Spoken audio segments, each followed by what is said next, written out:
이 3장은 누가 뭘 중수화했으며 뭐가 뭘 중수화했으며 이렇게 쭉 성벽이 어떻게 세워져 가는지에 대해서 말씀을 쭉 해가고 있습니다. 이 말은 결국 하나님이 원하시는 그 일에 이런 사람이 응답을 받았고 이런 사람이 응답을 받았다라고 하는 그런 이름들이 쭉 나열되죠. 우리 예수님의 제자들도 12명이 나오기도 하지만 또 이름 없는 제자도 있습니다. 70인 제자 같이. 여기 이름 나온 사람도 있지만 이름 없는 수많은 사람들이 이 성벽을 재건하는 일에 또 성전이 또 재건되어진 이 일에 쓰임을 받은 거죠. 그래서 저는 오늘 이 말씀을 보면서 무너진 망대를 세우는 주역이 되자 라는 말씀의 제목을 삼았습니다. 하나님은 이 무너져버린 이 성벽을 다시 재건해서 이스라엘 백성들이 하나님의 나라를 이루어가는 백성답게 살아가기를 원하신다는 거죠. 그래서 이 시기가 포로가 되어 있는 그 사람들이 1차 귀환하고 2차 귀환하고 하는 이런 시기였습니다. 그러니까 포로 귀환 시기 때 이 성벽들이 재건되어지면서 하나님께서 그런 일들을 벌인 것이요. 그러니까 흩어진 자들, 남은 자들이 있었지만 이제 그 남은 자들을 하나님께서 포로를 귀환시키게 만들어서 이 성벽을 재건하는 일들을 하게 하신 것입니다. 왜냐하면 이 하나님의 안타까움은 다른 데 있지 않습니다. 하나님의 안타까움은 어디에 있냐면 언약의 백성이, 선민이, 이스라엘 백성들이 무너졌다는 거 아닙니까? 여러분과 제가 하나님의 자녀 아닙니까? 하나님의 자녀가 하나님이 주신 응답과 축복을 누리며 살아야 되는데 무너지는 것이 하나님의 안타까움입니다. 이미 우리는 그리스도의 은혜를 받아가지고 하나님의 자녀가 됐지 않습니까? 망대를 세울 충분한 여러분에게 모든 것이 다 갖추어져 있습니다. 그리스도 이름만으로도 모든 것을 할 수 있지 않습니까?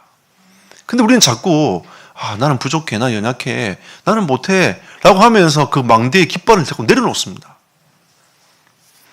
하나님 보시 안타까운 거죠. 우리 보고 하랍니까? 아니죠. 그리스도 이름 딱 붙잡고 있으면 하나님께서 행하시겠다 합니까? 그게 하나님의 역사인데 우리는 자꾸 우리 보고 하라는 것처럼 자꾸 뭔가 열심히 하려고 생각부터 포함부터 잡는 겁니다. 이 선민 이스라엘이 무너져 있는 현장을 바라보면서 하나님이 얼마나 안타까워 하셨겠습니까? 이스라엘 백성들이 망해야 됩니까? 아니죠. 이스라엘 백성들이 포로되어 가야 됩니까? 아닙니다. 이스라엘 백성들이 하나님의 언약을 굳게 딱 붙잡으면 하나님이 주시는 응답과 축복이 따라오게 되어 있습니다. 아브라함처럼, 야곱처럼, 이삭처럼 하나님이 그 하나님의 언약을 붙잡은 자들은 계속 하나님 주신 응답과 축복을 누려갔단 말이죠. 그 중간에 어려움도 있었습니다. 근데 언약을 붙잡고 흔들리지 않았던 그 사람들을 통해서 하나님은 하나님의 계획을 이루어갔단 말이죠. 그리고 하나님이 다윗의 이름을 높이셨습니다. 하나님께서 아브라함 이름을 높이셨어요. 하나님께서 야곱의 이름을 높이신 겁니다. 스스로가 높임을 받는 게 아니라 야곱은 머리를 썼지만 결국 언약을 붙잡은 야곱을 통해서 하나님은 높임을 받으시기 위하여 야곱의 인생에 하나님이 축복하시고 인도해 가신 거죠. 야곱의 아들들을 통해서 12지파가 났습니다. 하나님이 계속 축복하시고 은혜를 주시는 겁니다. 그래서 합력하여 선을 이루어가도록 하나님이 계속 만들어 가시는 거죠. 그게 복음 아닙니까? 그래서 이스라엘 백성들이 무너져 있는 것들을 보면서 하나님이 너무 안타까워 하시는 겁니다. 그래서 남은 자인 느헤미야를 통해서 하나님이 성벽을 재건하고 응답받도록 만들고 하나님은 또 포로 귀환을 통해 가지고 이들이 성벽을 재건할 수 있도록 만들어 가지 않습니까? 오늘 이름이 쭉 나온 이름들이 1차 귀환 때, 2차 귀환 때 그 귀환을 당해서 온 사람들의 이름들이 쭉 나열되고 있는 겁니다. 그래서 하나님은 이 지도자들이 어떻게 영적으로 서야 될 것인가? 여기는 뭐 다 지도자들 아니십니까? 그죠? 저도 목사이고 우리 장로님들도 계시고 권사님들도 계시고 교사들이 다 지도자 아닙니까? 그리고 렘넌트들은 지도자가 될 인물들 아닙니까? 다 이 지도자들인 거예요. 네. 그러면 지도자들이 영적 지도력을 잃어버렸다는 겁니다. 우리 이사야서를 통해서 우리 한번 봤습니까? 하나님이 어디에 자꾸 질책을 하고 계십니까? 어디에 메시지를 주고 계시냐는 거죠. 이스라엘 백성 전체에도 메시지를 주시지만 결국은 이스라엘 영적 지도자들이 타락했기 때문에 결국은 이스라엘이 망해버린 거 아닙니까? 지도자들이 영적 지도력을 잃어버린 겁니다. 하나님께서 안타까워 하시는 거죠. 하나님은 이 일을 다시 성벽을 재건해가지고 영적 지도력도 회복하고 선민이 선민답게 하나님의 자녀가 하나님 자녀답게 살아가도록 하나님께서 응답의 문들을 열어 가시는 겁니다. 이 말씀을 통해서 무너진 망대를 세우는 주역이 되시기를 예수 이름으로 축복합니다. 우리가 꼭 굳이 이렇게 이름을 내야 되냐? 그래 안 해도 괜찮습니다. 하지만 하나님께서 우리에게 주시는 이 메시지는 무너진 망대를 세우자. 네. 우리의 이름이 걸리든 걸리지 않든 간에 무너진 망대를 세워야 될 거 아니겠냐. 우리가 정말 이 복음운동, 순수하게 복음운동 하면서 우리가 정말 제대로 전도운동 한번 해보자. 그래서 우리가 이단 소리 들어가면서 이렇게 전도운동 하고 있지 않습니까? 근데 우리가 이렇게 하나님이 주시는 영적인 흐름 속에서 많은 축복을 받았음에도 우리가 이 축복을 누리지 못하면 어느 날 또 이스라엘 백성들처럼 선민이 포로돼가는 일들이 벌어지는 겁니다. 우리가 자꾸 어디에 붙잡히게 되는 거죠. 잡혀서 계속 영적인 흐름들이 지도력을 잃어버리는 그런 일들이 벌어지고 있지 않습니까? 우리는 지금 현장에 말씀운동, 생명운동 많이 잃어버렸습니다. 첫 초창기 때 진짜 그 간절함에 대한 그 마음들이 어느 날 사라졌어요. 그만큼 우리가 이제 이 갈급함도 채워졌고 많은 은혜를 받았다는 의미도 되겠죠. 근데 우리가 은혜를 받을수록 우리는 현장에 대한 안타까움이 있어야 됩니다. 우리가 현장에 대한 그 안타까움이 없으면 안 돼요. 이 생명운동을 향한, 말씀운동을 향한, 진짜 이 망대를 세우는 지교의 운동을 향한 그 안타까운 마음이 분명히 있어야 됩니다. 하나님의 그 안타까움이 이 느헤미야에게 들어갔고 그 느헤미야의 안타까움이 백성들을 움직였고 그리고 이 성벽이 재건되어지는 응답을 받도록 하나님이 쭉 인도해 가셨습니다. 그래서 우린 첫 번째로 망대 회복의 은혜를 주시는 하나님입니다. 하나님이 여러분과 제게 이 메시지를 듣게 하신 것은 그 망대를 회복하는 은혜를 여러분과 제게 먼저 주신 겁니다.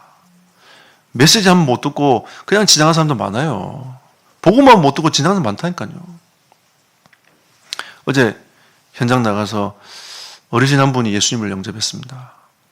지난달에 제가 그분을 만났을 때에 이런 생각이 들었어요. 이분은 하나님이 예배에 나왔다. 이런 마음이 딱 드는 겁니다. 왜 제가 그런 생각이 들었냐면 처녀 때 1년 동안 교회를 다녔어요. 그리고 그분 주변에 사람들이 자꾸 교회 가자는데요. 장로님도 교회 가자고 어떤 교회 가자고 이 교회 가자는 사람이 많대. 그리고 우리 장로님도 운동하면서 그분을 계속 만나니까 계속 만나서 얘기하고 하다 보니까 이분이 이제 교회 다니는 거 아신 거죠. 그리고 쭉 복음을 전하고 쭉 가다 보니까 하나님이 그 집으로 인도해 가신 겁니다. 그래서 제가 이분을 만나서 복음을 전하려고 하니까 이분이 이제 입을 딱 닫고 말하지 말라고 하는 겁니다. 왜냐하면 자기는 불교인이라는 거죠. 집에 달마사인도 2개 붙어 있고 부적도 붙어 있고. 그러니까 딱 들어가면서 보면서 이 집은 불교 집이구나 딱 느낄 만큼 딱 집이 세팅이 딱 돼 있단 말이에요. 그러니까 자기는 말하지 말라는 거죠. 그래서 제가 옛날에 현장 갔던 얘기하면서 그 스님 만났던 얘기를 하면서 빗대어서 복음을 쭉 설명을 했습니다. 그랬더니 그 어둠이 조금씩 무너지는 게 보이더라고요. 그래서 제가 그 집을 나오면서 다음에 만나면 복음 듣고 예수 영접합시다. 제가 그랬어요. 그랬더니 알겠다면서 어르신이 웃으시더라고. 다음에 꼭 오라면서. 이번 주에 갔습니다. 가면 제가 다른 얘기 안 하고 그냥 바로 복음 한번 들어보라면서. 앞에 잠깐 얘기하고 제가 3분 복음 얘기할 테니까 들어보라고. 그래놓고 손 딱 잡고 같이 영접 기도했습니다. 그리고 제가 우리 장로님을 제가 보낼 테니까 같이 얘기도 나누고 말씀도 듣고 하시라면서. 알겠다고. 그냥 조금만 땡기면 교회도 나오실 것 같아요. 그래서 제가 그걸 가만히 보면서 하나님이 이분을 86년간 데려가지 않냐시고 딱 예배해뒀구나. 이분이 뭐라는 줄 아세요? 아이고, 내가 86년 동안 살고 있는데 왜 나를 하나님이 계시는지 부처님이 계시는지 왜 나를 안 데려간지 모르겠다면서 저는 가고 싶다는 거죠.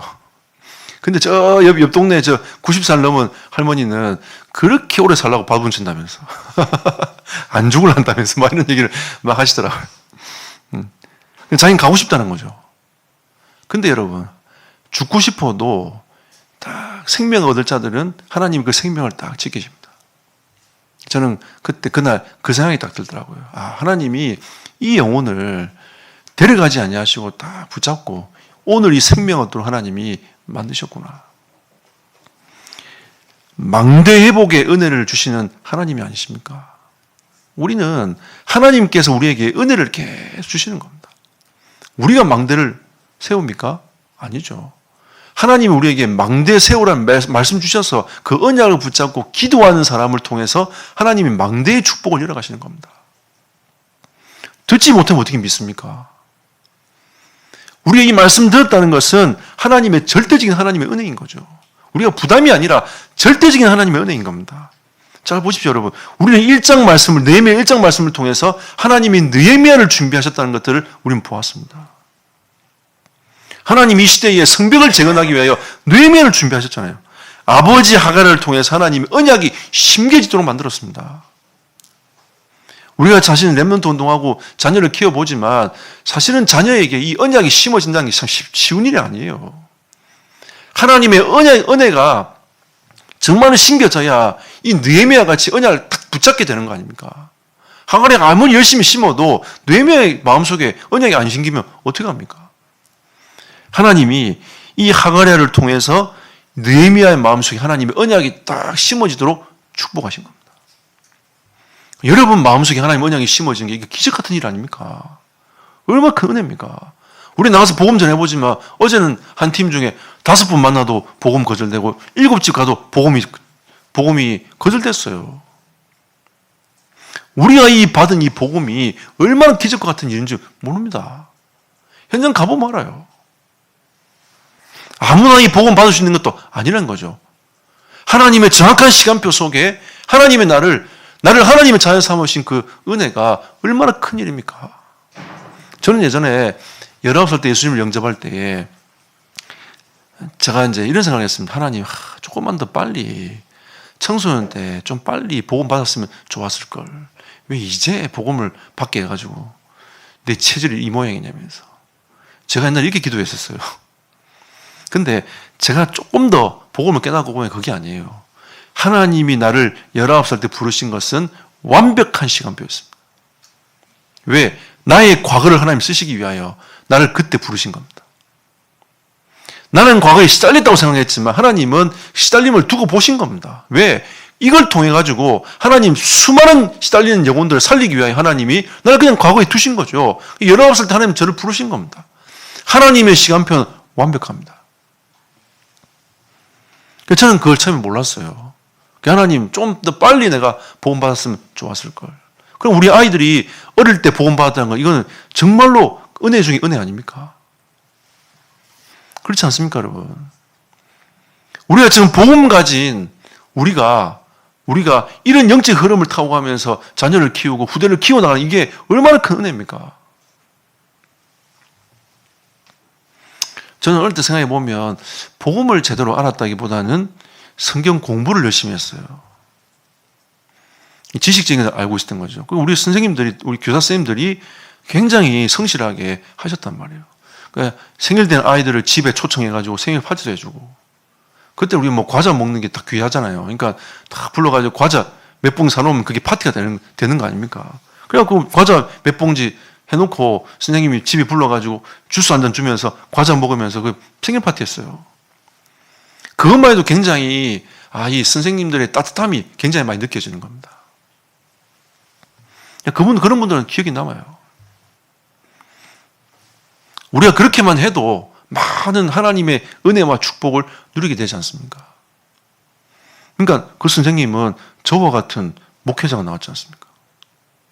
그죠? 제 동기 중에 목회자 한 명 더 있어요. 그리고 이런 많은 이 주의 일을 할 수 있는 그런 전도자의 걸음을 걸어가는 친구도 몇 명 있습니다. 그러니까 우리가 참 이 받은 은혜와 축복이 크지 않습니까? 이 느헤미야가 이 하갈의 아버지를 통해서 받은 이 언약을 받았다는 것은 기적 중의 기적 아닙니까? 하나님의 은혜 중의 은혜가 아닙니까? 그리고 그 현장의 안타까움을 들었을 때에 애통한 심령이 안 생기면 어떡합니까? 우리가 구원을 받았어. 어마어마한 하나님의 축복을 받았어. 현장 얘기를 듣는데 애통한 심령이 없다. 그러면 자기가 가지고 있는 그 자리를 내려놓을 수 없는 겁니다. 자기 인생이 변하지 않는 거죠. 애통한 심령이 생겨야, 슬퍼하며 금식할 수 있는 그 애통한 심령이 생겨야 자기 인생이 바뀌는 겁니다. 왜? 마음이 요동치는 거니까. 여러분, 이 마음이 요동치면 어떻게 할 수가 없어요. 이 현장을 향한 안타까움이 생기는데 어떻게 안 갈 수 있습니까? 어떻게 안 볼 수 있겠냐는 거죠. 그래서 이 느헤미야는 자신의 시간표를 정확하게 본 겁니다. 뭐라고 합니까? 내가 왕의 술관원이 되었느니라. 이 말은 내가 이스라엘 나라로, 저 지방으로 갈 수 있는, 나는 왕께 이거를 청구해서 나는 지방에 갈 수 있는 자리에 있는 사람이 되었다라고 얘기를 하고 있는 거죠. 여러분, 지방관원이 내가 수말든 관원관 되겠습니다, 왕에게 청구하면 왕이 해줍니까? 안 해주죠. 왕이여, 나에게 소원이 있습니다. 저 지방의 시장으로, 지방 담당관으로 나를 가도록 허락해 주십시오. 이건 쉬운 일이죠. 왕이 허락해 주지 않든 내가 그렇게 얘기하는 건 쉬운 일입니다. 지방에 있는 사람이 나 중앙정보로, 정보국으로 가고 싶다면서. 그거는 힘든 일인 거예요. 하나님께서 나를 술관원장으로 세우신 것은 이때를 위함이다 라는 것을 자기가 다 인정을 했습니다. 우리가 지금 이 시대에 살아가는 것은 하나님이 망대를 세워 전도운동하라 우리를 부르신 거 아닙니까? 얼마나 지금 우린 좋은 시대에 살아갑니까?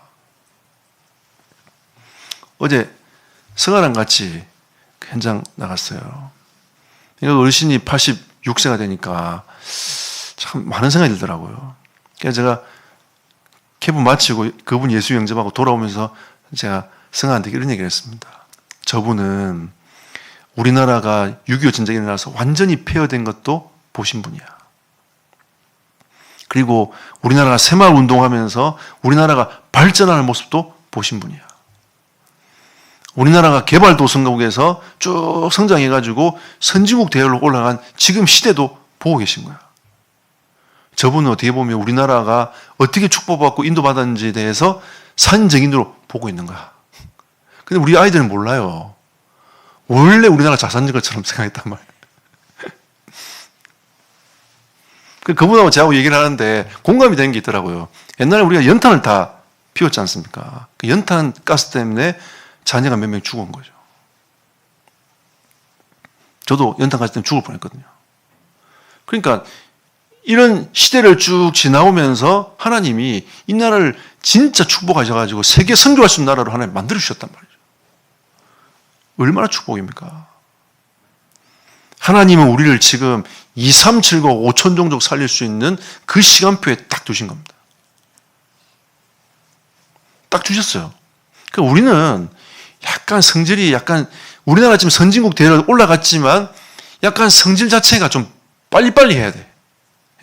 뭔가 반응이 빨리빨리 해야 돼. 제가 이번에 일본을 가보니까 느리대요. 엄청 느리더만요. 답답해 미치겠더라고요. 그리고 이 목사님 메시지를 쭉 하시는데 선진국 다 느리다. 미국도 우리 이재남 선교사님 얘기 들어보면 인터넷 신청하지 않습니까? 한 달 걸린대요. 우리나라는 그 다음날 바로 옵니다. 그날 오든지. 바로 해줍니다. 근데 한 달 걸린대. 그리고 예전에 인터넷 보니까 뭐 하고 있냐면 아침에 컴퓨터를 딱 켜더니 메시지를 다운을 받더라고요. 왜 다운받냐니까 지금 나갈 때 다운을 받아놔야 나갔다 들어와가지고 이 다운이 다 된다는 거죠. 그냥 메시지 한 편을 볼 수 있다는 겁니다. 살아남으려니까. 우리는 그런 시대가 아니었잖아요. 근데 미국은 그랬단 말이에요. 뭘 하나 시키면. 그럼 우리 이번에 김세계 선교사님 그 영주권 때문에 넣어놨는데 이게 언제 나올지 모른대. 처음에 10월달 나온댔다가 이게 무기한 연장을 밀려버렸어요. 그럼 거기는 무조건 기다려야 된대요. 유럽도 가보니까 상품하는 그 캐셔들 있지 않습니까? 딱딱딱 찍어준 캐셔들이 물건 찍다가 자기들끼리 막 얘기를 하는 거죠. 그래갖고 빨리 해달라니까 기다리라면서 자기들 얘기 다 하고 다 끝내놓고 다시 또 해주는 겁니다. 이해됩니까, 여러분? 우리나라 입장에서는 절대 이해 안 돼요. 빨리빨리, 무조건 빨리빨리. 우리나라 사람 밥 먹어보십시오. 식당 딱 들어가서 나오는데 20분밖에 안 걸립니다. 20분밖에 안, 그만큼 빨리 나오고 그만큼 빨리 먹고 빨리 나온다는 거예요. 하나님이 우리에게 또 사기를 주신 이유도 있지 않겠냐. 이런 많은 하나님의 응답과 축복이 우리나라에 다 있습니다. 지금 하나님은 우리나라가 2, 3, 7과 5천 정도 복음할 수 있는 절호의 기회다. 하나님이 우리에게 이 망대를 세울 수 있는 절호의 기회다. 그게 여러분의 산업이고 여러분의 직업이고 여러분의 인생이라는 거죠. 하나님 우리에게 그 말씀을 지금 하고 계신 겁니다. 지금 목회자들도 뭐라고 했냐면 지금 목회하기 힘든 시대가 됐다라고 얘기하고 있지만 아니에요. 지금은 전도에 가장 좋은 시간표고 선교에 가장 좋은 시간표인 겁니다. 왜? 하나님께서 볼 때는 얼마나 정확한 메시지를 던질 수 있습니까, 여러분? 그죠? 지금 어둠의 세력이 계속 다른 메시지를 쏟아내고 있습니다. 우리는 성경적인 메시지를 정확하게 쏟아낼 수 있는 목회자들이 정말 성경적인 걸 가지고 이 메시지를 정확하게 전달할 수 있는 절호의 기회 아닙니까? 느헤미야 2장 보십시오. 느헤미야를 통해 하나님이 회복을 시작하신 겁니다. 하나님이 느헤미야의 인생을 순탄케 하셨어요. 왕에게 말하니까 왕이 오케이 착착착착착 진행되지 않습니까? 하나님이 순탄하도록 하셨어요. 그리고 해야 할 일들 보여주셨습니다. 그죠? 이 느헤미야가 가야 될 거, 해야 될 일들을 쫙 보여주신 겁니다. 보여주신 거 아닙니까? 그리고 믿음의 메시지를 이스라엘 백성들에게 전달했습니다. 하나님이 나를 형통케 했지 않느냐. 우리의 성벽 재건도 하나님이 형통하게 하실 것이다. 믿음을 딱 고백하면서 성벽 재건을 시작합니다. 방해 세력은 있죠. 다음 장에 보면 4장에 보면 방해 세력이 나옵니다. 나중에는 막 느헤미야를 죽이려고까지 6장 이렇게 가보면 죽일까지 하는 거죠. 그러면 이런 흐름들이 오지만 결국은 그 흐름에 의하여 가는 게 아니라 하나님이 언약을 이루어가는 그 흐름으로 싹 바뀌어 결국 언약이 이루어지는 그 응답 속으로 가게 된다는 거죠. 그래서 하나님이 우리에게 주시는 이 망대는 결국은 그리스도를 통해서 주시는 은혜로서 세워지는 부분 아니겠습니까? 잘 생각해 봅시다. 구원이 우리의 노력과 우리의 힘으로 된 게 있습니까? 아무것도 없어요. 에베소 2장 8절에 보니까 하나님이 은혜로 인하여 주신 선물이라. 구원은 선물입니다. 전적인 하나님의 은혜라는 거죠. 여러분이 그리스도로 고백한 것처럼 보이지만 이 고백하는 것도 하나님의 은혜예요. 저도 모태신앙으로서 성경 공부를 했지만 안 믿어지는 거 어떻게 합니까? 안 믿어지는 것을. 근데 어느 날 하나님이 19살 때 그리스도가 믿어지도록 하나님이 제게 은혜를 주셨습니다. 그리고 요한복음 19장 30절에 그리스도의 십자가에서 모든 문제를 끝내버렸어요. 그리고 사도행전 2장 21절에 누구든지 주의 이름을 부르면 구원을 얻습니다. 참, 이 놀라운 은혜 아닙니까? 누구든지 주의 이름 부르면 구원을 얻는, 여러분이 어떤 상황이 있든지 그 주의 이름 부르면 하나님은 거기에서 여러분을 구원하시는 겁니다. 여러분 어떤 상황이 있든지 그게 중요한 게 아니에요. 하나님께서 여러분이 그 상황, 어떤 상황이 있든지 주의 이름 부르면 하나님 거기에서 여러분을 구원하시는 겁니다. 구원이 건진받는 거잖아요. 하나님 여러분 인생을 구원하시는 겁니다. 그래서 우리는 두 번째로 망대 세우는 사역을 시작합시다. 벌써 4월달입니다. 1, 4분기 지나갔어요. 얼마나 빠릅니까? 야, 벌써 3개월이 쑥 지나가버렸어. 좀 있으면 2024년도 나올 것 같아요. 또 2, 4분기 또 지나가면 렘넌트 대회 한다고 막 또 이렇게 할 거 아닙니까? 그죠? 그럼 또 3, 4분기 또 지나갑니다. 그럼 나중에 3, 4분기 지나가면 이제 2024년도를 준비해야지 이러면서 또 4, 4분기에 들어갑니다. 그럼 끝이에요. 이렇게 매년 가는 거죠. 인생이 가는 거죠. 시간이 얼마 없습니다. 하나님이 우리에게 이렇게 주신 말씀은 성취되어져 가라고 하나님이 주신 메시지니까 우리가 그 언약을 딱 붙잡고 흐름을 쫙 타고 가는 거예요. 그래서 먼저 하나님은 오늘 이 본 말씀에는 영적 지도자들이 은혜를 먼저 받으라. 하나님의 안타까움이 뭐라고 했습니까? 서론에 영적 지도자들이 무너지는 거 아닙니까? 하나님이 영적 지도자들이 진짜 하나님의 은혜를 받기를 원하십니다. 여러분, 여호수아 6장 12절에 보면 여리고를 돌 때에 언약궤를 맨 제사장이 나와요. 언약궤를 수레에 두고 다니면 얼마나 편합니까? 근데 하나님이 언약궤를 매라고 해요, 제사장들에게.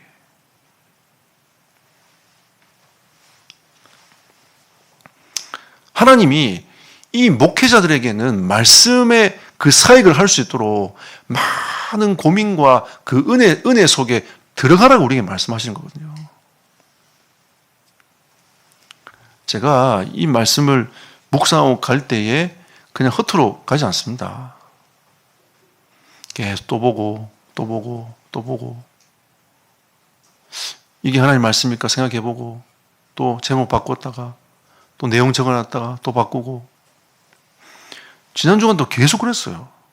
또 바꾸고 또 읽어보고 제가 전에 쭉 읽었던 이 메시지를 다시 3장을 와서 보니까 도대체 이 이름을 왜 적어놨을까? 왜 적어놨을까부터 시작했어요. 하나님 왜 이런 이름을 적어놨을까? 누구는 어디서부터 어디까지, 누구는 어디서부터 어디까지, 어디까지 쭉 나오지 않습니까? 근데 이 3장 1절부터 5절까지 읽었던 이 말씀 있잖아요. 제가 왜 5절까지 끊었냐면 이 양문이라는 이 성벽의 문이 굉장히 중요한 문입니다. 북쪽을 향해 있어요. 외세 침략에서 가장 먼저 맞닥뜨리는 곳이 북문입니다. 그 가장 중요한 그 전쟁의 요지, 가장 중요한 현장의 요지에 하나님이 누굴 사용하셨어요? 제사장을 앞세우는 겁니다. 이 말은 영적 의미가 있는 거예요. 그것도 양문 아닙니까? 양문. 그 의미는 뒤에 이제 설명을 하겠습니다만 그 양문을 세워서 이 양문이라는 것은 양이 왔다 갔다 하는 그 문이에요. 그러니까 하나님께 제사하며 예배하는 그 양들이 왔다 갔다 하는 곳이 그 양문입니다. 그 양문을 제사장들에게 회복하라고 그 북쪽 성벽을 쌓는 그 일을 이 제사장 가문이 하라고 하나님이 딱 허락해 주신 겁니다. 그럼 제사장이 언약궤를 맸다는 것은 그와 같은 거 아닙니까? 그 언약궤를 따라 이스라엘 백성들이 뒤따라 돌면서 여리고를 하루에 한 바퀴씩 돌았습니다. 말씀을 따라가는 거죠. 그러면 목회자들은 언약궤를 매는 거 아닙니까? 언약궤를 매야 돼요. 메시지에 대한 그 가슴에 대한 이 언약궤를 매야 그 언약의 흐름이 가는 겁니다. 하나님이 그 흐름으로 가라고 우리에게 언약궤를 매라고 말씀하시는 거거든요. 결국 영적 지도자들은 말씀 사역을 해야 돼요. 언약궤를 매야 됩니다. 그래서 느헤미야 3장 1절에 제사장 엘리야십과 형제 제사장들을 하나님이 가장 중요한 곳을 감당하도록 만들었습니다. 보십시오. 한메아 망대에서 하나넬 망대까지. 원래는 그 망대가 세워져서 망대 역할을 했는데 망대 역할을 못하니까 성벽이 무너진 거 아닙니까? 그 일을 제사장들 보고 하라는 겁니다. 먼저. 그 중심으로 먼저 성벽이 재건되도록 시작을 한 거죠. 그러면서 시계 반대 방향으로 이렇게 시계 반대 방향으로 움직인 겁니다. 쭉 지금 말하고 있는 이게 시계 반대 방향 쪽으로 쭉 내용들이, 이름들이 나오고 있어요. 그 성벽들을 세워나가도록 쭉 만들어 가는 거죠. 그래서 우리는 부르심을 받은 자들의 사명이 있습니다. 우리에게는. 우리가 먼저 하나님 부르심을 받았지 않습니까? 이 부르심을 받은 자들은 사명이 있어요. 이 포로 귀환의 은혜를 입은 자들이 먼저 된 자들이 아닙니까? 하나님이 여러분과 저를 먼저 불렀어요. 포도원의 일꾼을 하나님 예수님께서 부르시는데 먼저 불렀다니까요. 뒤에 불러도 되지만 하나님이 먼저 불러서 그 포도원의 일을 하도록, 하나님의 나라의 일을 하도록 하나님이 여러분과 저를 먼저 부르신 겁니다. 오전에 불렀어. 불러가지고 그 일을 하도록 만드는 거죠. 얼마나 큰 축복입니까, 여러분? 이런 분도 있더라고요. 내가 마음대로 살다가 죽을 때 예수 영접하면 안 되겠냐. 그런 여러분 진짜 모르고 어리석은 얘기입니다. 여러분 그리스도 안에 있는 이 축복과 은혜가 얼마나 큰 줄 아십니까? 이걸 못 보고 천국 가보세요. 억울해 죽을 겁니다. 아마. 하나님이 주신 이 은혜를 우리가 어떻게 안 받고 갑니까? 살아갑니까? 세상의 것보다 하나님의 은혜가 더 크고 놀라운 것인데 우리가 많이 수고하고 헌신하면서도 감사할 수 있는 이 은혜가 얼마나 큽니까? 여러분 안 그렇습니까? 저는 모르겠습니다. 예전에는 돈을 많이 버는 게 제 목적이었고 어느 날은 이게 신경을 안 쓰고 그냥 편하게 사는 게 제 목적이 어느 날 됐었어요. 그래서 제가 어떻게 생각했냐면 이 전도사 할 때 이런 생각을 제가 해봤습니다. 그냥 공장 취직해가지고 그 기계 찍어낸 데 있잖아요.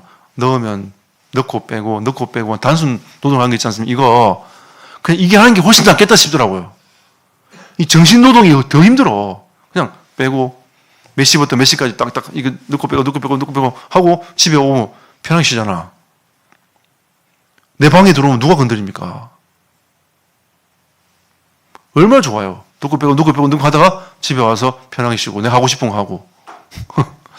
저 옛날 그런 생각이 했어요. 야, 이거 전도사 생활 하는데 너무 힘들다. 이 사람 상대하는 건 너무 힘들고 왜 제 성격상 이게 너무 힘이 드는 거예요.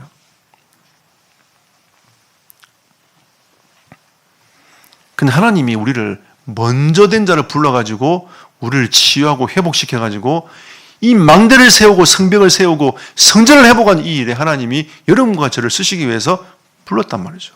그럼 이 모든 것이 여러분 인생도 관계 있는 것이고 여러분 산업도 관계 있는 것이고 여러분 전문성도 관계 있는 것이고 우리의 모든 삶이 이 망대를 세우고 성전을 재건한 이 일에 관계가 있는 거예요.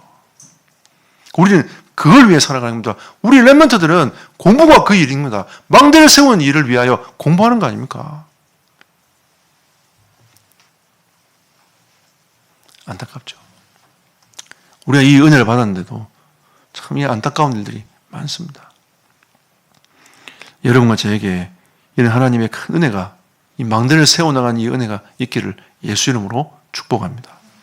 그리고 초대교회 사도들과 제자들도 하나님이 부르심에 사명감을 받았지 않습니까? 미션을 받았습니다. 제가 이번에 메시지를 들으면서 그 유 목사님이 이런 얘기를 하시더라고요. 왜 마띠아를 12제자 속에 집어넣었냐. 저도 그 생각 참 많이 했거든요. 왜 12명을 꼭 채워야 되는가. 11명으로 하면 안 되나. 가룟자 죽었으니까 그냥 14명을 하고 말지 왜 12명을 세웠을까. 예수님의 미션과 예수님의 그림은 12명이었어요. 각자에게 주시고자 하는 그 메시지와 그 미션이 다 다른 거죠. 그리고 그 미션대로 쭉 갔습니다. 실제로 제자들의 마지막 삶을 보면 각자 가는 길들이 다 달랐어요. 어떤 사람은 로마까지 간 사람도 있고 어느 사람은 반대쪽으로 이렇게 메시지 복음을 들고 간 사람도 있고 아프리카 쪽으로 간 사람도 있고 이 복음을 들고 그 미션을 가지고 하나님 앞에서 전달을 받은 그 미션을 가지고 이 복음의 걸음을 가는 그 걸음들이 다 달랐어요. 계시록을 쓴 요한은 어떻습니까? 대부분 다 순교했는데 요한은 끝까지 살아남았어요. 요한이 주신 미션은 뭐냐? 기록하는 거였어요. 마지막까지 살아남아가지고 계시록 기록하고 그게 요한이 받은 사명이야. 길 아닙니까? 미션 아닙니까? 하나님이 그 길을 걸어가도록 만들어간 거죠.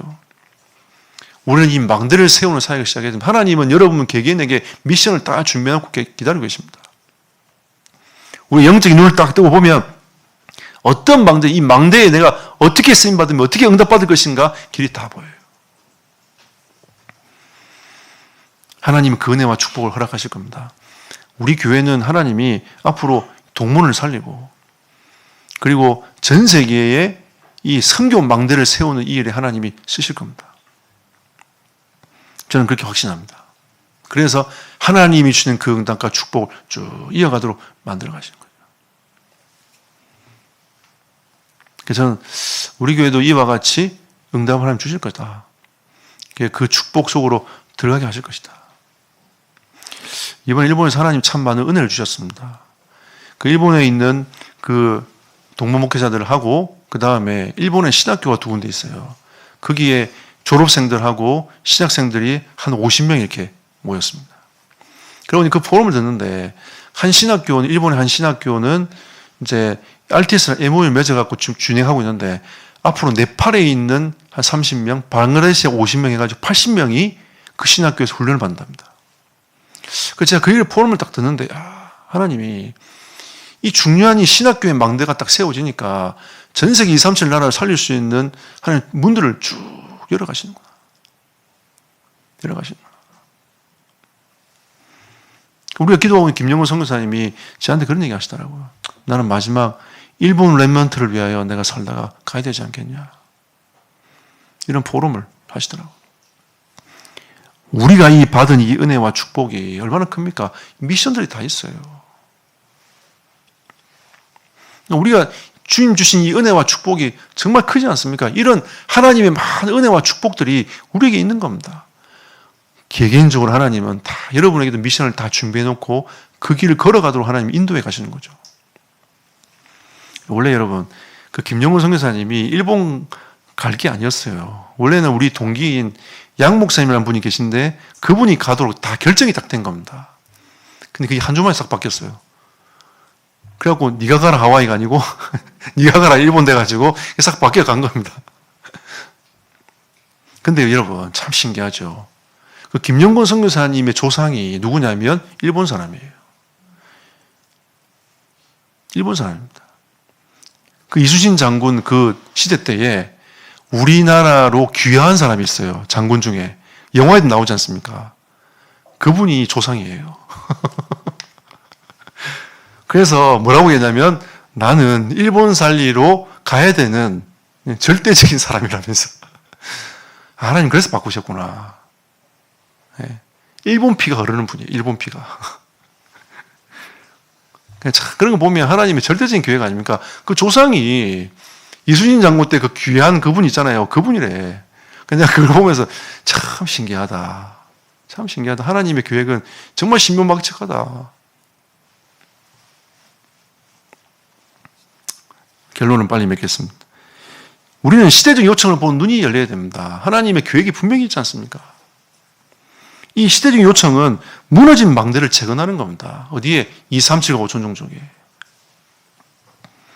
그래서 이 오직 그리스도 운동하는 거죠. 양의 문이라는 거는, 양문이라는 거는 양의 문이고, 예수님을 비유할 때에 양의 문으로 비유하셨고, 예수님 비유할 때에 목자라고 비유하지 않습니까? 그러니까 이 무너진 망대를 세운다는 것은 우리 현장에 오직 그리스도가 필요하다는 거 아닙니까? 오직 그리스도 운동이 필요하다는 겁니다. 그리스도만이 필요하다는 것을 하나님이 증거하라고 그 말씀 운동을 하라고 하는 겁니다. 그게 다락방입니다, 여러분. 우리는 제자 운동해야 돼요. 이 성벽을 세우는 제자들이 쫙 이름들이 나오지 않습니까? 이 느헤미야 3장의 그 제자들, 이름 있는 제자도 돼야 되겠지만 이름 없는 제자도 돼야 됩니다. 수많은 제자들이 거기 붙어가 성벽을 재건하는 일에 응답받고 쓰임받았습니다. 여러분과 제가 이 제자 운동하는 은혜의 길을 예수 이름으로 축복합니다. 그리고 지금 이 시대는 치유 시대입니다. 정신적으로, 육신적으로, 영적으로 고통당한 사람들이 너무 많아요. 그러니까 지금 시대를 보고 있는 3단체는 명상 쪽으로 계속 갑니다. 그럼 우리는 어떻게 해야 됩니까? 우리는 정말 이 묵상 운동으로 가야 돼요. 싸우자는 게 아니라 진짜 이 묵상 운동하면서 진정한 치유의 응답들을 두고 가야 됩니다. 하나님 앞에 조용히 앉아서 기도할 수 있는 거, 말씀 묵상할 수 있는 이런 우리는 응답을 받을 수 있도록 쭉 가야 돼요. 지금 아이들이 많은 영상과 많은 것들을 위해서 이 정신세계가 깨진단 말이에요. 이미 깨져요. 청소년 들어가면 다 깨져버립니다. 묵상할 수가 없어요. 하나님의 말씀 붙잡고 생각할 수 없다니까. 그런 시대가 돼버렸어요. 우리 할 때는 뭐 보는 게 아니라 듣는 거기 때문에 라디오 듣고 하다가 약간 감성도 있고 막 그랬는데 지금 다 보는 거기 때문에 거기서 딱 묶여버린단 말이죠. 폰만 있으면 다 되는 시대 아닙니까? 거의 애들은 24시간 폰 붙잡고 있습니다. 24시. 어떤 애들은 폰 안고 잡니다. 폰 보다 자. 폰 보다 자. 24시. 게임은 또 봐. 24시. 폰 24시. 앞으로 이 치유 시대가 올 겁니다. 우리가 이 부분을 어떻게 준비하냐. 센터에서 우리가 이 부분을 어떻게 준비해서 치유 시대를 대비할 수 있느냐. 무너진 망대를 세우는 주역이 되어야 됩니다. 우리가 하나님 우리에게 주신 언약이고 사명입니다. 이 은혜가 여러분과 저에게 있기를 예수님을 축복하고 여러분들이 매일 학교, 매일 아이들과 소통하는 우리 교사 선생님들을 위해서 여러분 기도해 주시고 함께 그 중심을 담아 나가고 후대들을 두고 기도하는 여러분과 제 삶이 되기를 예수 이름으로 축복합니다. 기도합시다.